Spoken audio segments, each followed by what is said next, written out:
Hey guys, how's it going? TC Survival here. So today's video is going to be an update to my 72-hour bug out bag and what sort of things I've added to it so far and what I've got done, etc, etc.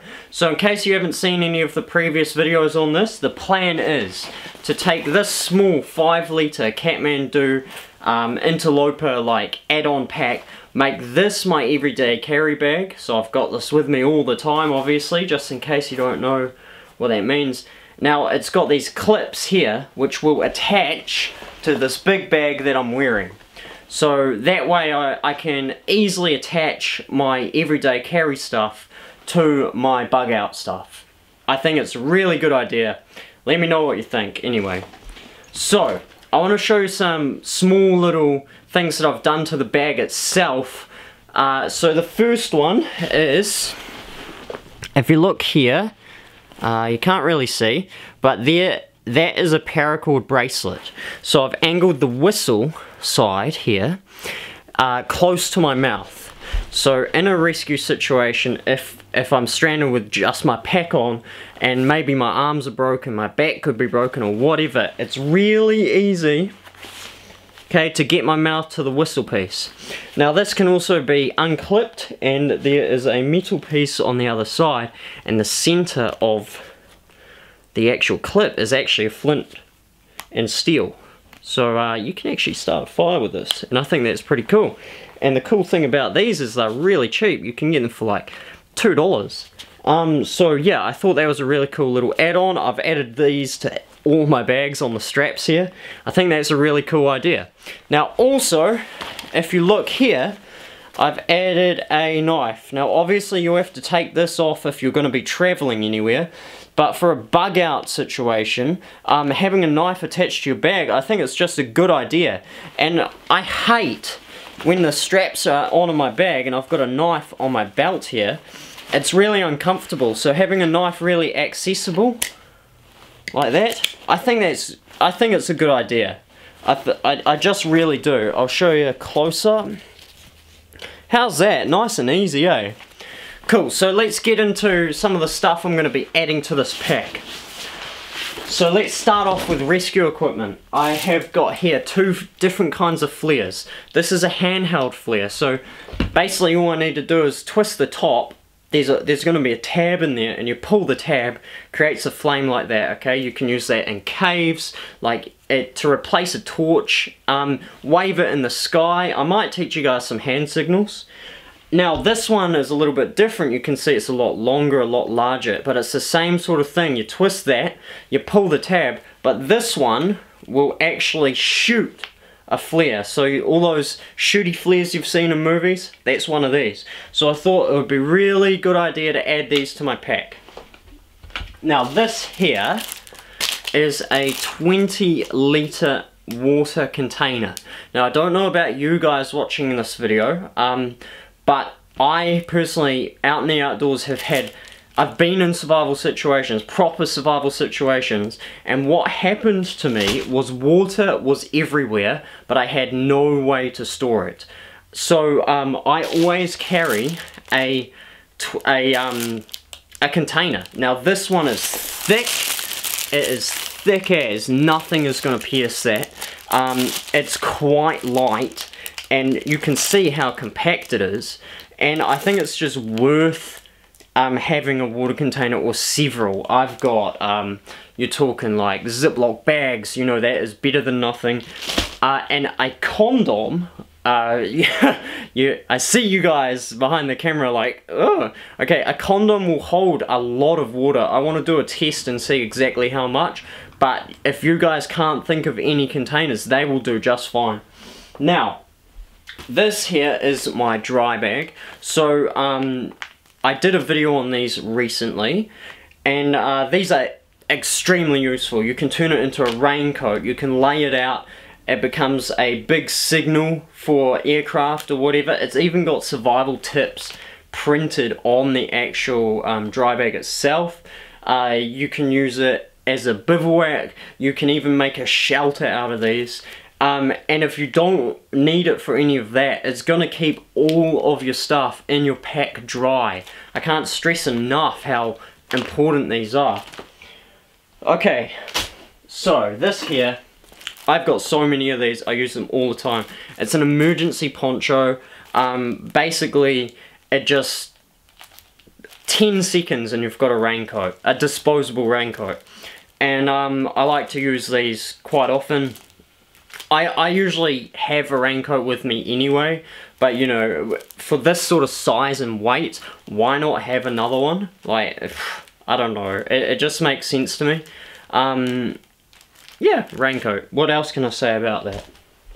This is, I'm sure most of you have one of these. This is a shovel slash pickaxe, you know, they're real novelty. Opens like this. You know, you got the shovel on that end and then you got a pick on that end. Really handy for digging out rocks from, if you're going to lay a tent down and there are rocks underneath where you're going to sleep. You know, I use this all the time to dig those out. You find that you use them a lot more often than you'd think. But anyway, it's a shovel slash pickaxe. Now, I've obviously got cooking equipment. So I've got my cooker in here. Oh, well, my gas, sorry. Getting distracted. And my cooker, these are all pots.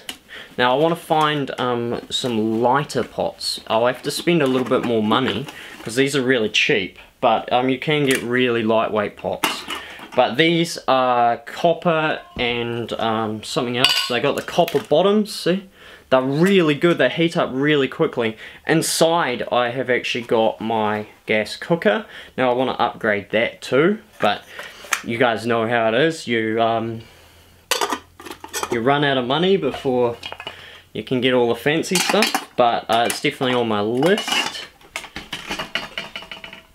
Paracord. Now I've only got a little bit left, and that is because in the last expedition I used paracord to create new shoelaces. So I will be adding more paracord to my pack. It's on the way now. It's in the mail. What else have we got here? This is one of the best tents money can buy. It is a, what was it called? It is a Freedom Mono. So it's a one-person tent. Damn, it's a good tent. I can't stress enough how good this is. I'll do a separate video on it. Make sure to subscribe, and you'll see that coming out soon, because I love this thing. I love that tent, man. I can't tell you. I've got a sleeping mat. Now, I'm a bit iffy of having like a sleeping mat attached to my bag or not, but after using it for a while I've become accustomed to it and I use it quite often. One good layer underneath you is worth 3 layers on top of your body, so you know, it kind of makes sense in a bug out situation, especially over 3 days. What I used to do is I used to use leaves as my base layer. We have these leaves in New Zealand that they're called ferns, and they're like, if you layer them really well, they trap air really well. I will show you guys a video on those too. And oh man, while I'm on that topic of like useful plants in New Zealand, we've got the like New Zealand flax. Oh, if you guys are coming here like as survivalists, like New Zealand flax is insane for survival. Okay, so got distracted, but trust me, hit that subscribe button, you'll see about that flax, it's insane. Okay, okay, I'll pack my bag with all that stuff that I just showed you, and I'll show you it all packed. Now, I forgot to mention, just quickly, this is my sleeping bag, which is going into the pack as well. It's a Kathmandu sleeping bag. It's rated to -15. It's synthetic. Now, I know some of you guys watching this video will ask why I've got so much Kathmandu stuff. I've actually got a friend that works there, and she texts me whenever there are clearances, so I get this stuff really cheap. Like, you're talking like 1/6 of the price, even less than that sometimes.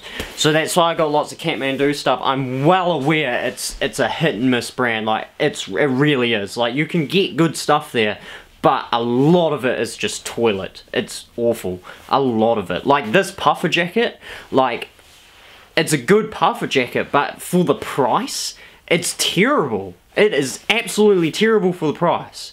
Like, you guys know what I mean, right? Yeah, surely. Anyway, that's going in the pack. Look how big this dry bag is. Like, it's huge. It's right down the bottom. Oh, excellent. I love dry bags. Okay, we're almost done, guys. Just some stuff to add. I've got a few items of clothing. You know, you're talking, this is a merino woolen hat. Look at this. You have no idea how warm this is. I wish you guys could. It's so soft and warm. I love this thing. My grandma knitted it for me. Shh. Don't tell all the cool people that. These are possum fur and merino gloves. They're really warm as well. Warm while they're wet. That's the cool thing about wool. These are a bit more heavy duty gloves. These are snow gloves, but I wear them over the top of this stuff. Ultimate warm hands. You don't need hand warmers when you got that sort of clothing. But I want to do a completely different video, full-length video just on clothing I'm going to add to this bag. Also, I'm going to do a full-length video just on food and like how I decide which sort of bug out food to take, and also making some of my own, so I think that's going to be really cool. So let's add some of my everyday carry stuff to the EDC bag. So this is my survival kit. There's a video on this channel of what's in here already. So that goes in the bag there, really nice and easy. Where did I put my first aid kit? Give me 1 second. Okay. First aid kit goes in the bag. We have got sunglasses.